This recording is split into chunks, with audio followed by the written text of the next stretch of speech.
Yeah, Cain has faced several felonies over the last few years related to graffiti tagging. So when a friend of his reached out to me and said that they were now going into the graffiti removal business, I was skeptical but curious. They invited me to tag along today as they cleaned up graffiti, and they told me they think there's a better path forward for graffiti in Seattle. This is a crime. Graffiti is, right? Cain goes by the graffiti tag Eager, a mark that's been spray painted all over Seattle for years. But now Casey is hoping to paint a different picture of himself and his fellow graffiti artists. Having us clean up the city just a little bit so they can, feel good about it. It gets pretty nasty, pretty quick. Yeah. Casey and his friend Jay Volkman say they are reformed taggers who now want to help remove unwanted tags with their company, the Buff Man. When something gets erased on the wall, the Buff Man got to it, Seattle has spent millions cleaning up graffiti, with Mayor Bruce Harrell saying the tags, quote, drive him nuts.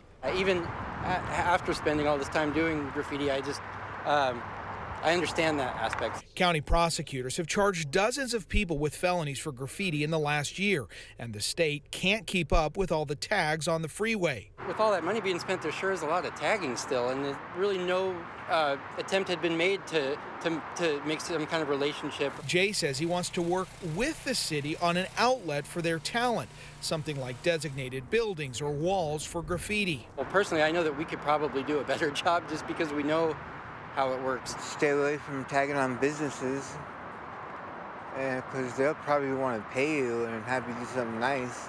Casey is recovering after a serious accident and still facing charges from his prior cases, but he says his days of tagging are over and he wants to leave a better mark on Seattle. It's a beautiful city when it's clean. I hate seeing stuff like this. Now, let's not overlook the legal aspects of this. Prosecutors here in King County have really taken a stand on this, and they have filed a lot of felony cases in the last 2 years for graffiti tagging.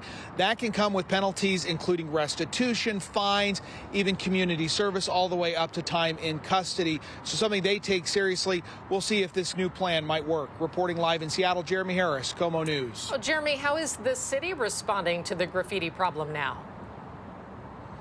Well, this has really been a priority for Mayor Harrell, and in fact, in 2022, he launched a graffiti initiative, and since that time, the city has received a lot of feedback on this. Just last year, city data shows there were 29,000 requests related to graffiti that were received by Seattle. Business owners can also end up paying a huge cost for this as well. They can be fined by the city if they don't clean it up, and any graffiti removal can quickly get into the thousands of dollars. Big problem. Jeremy, thank you.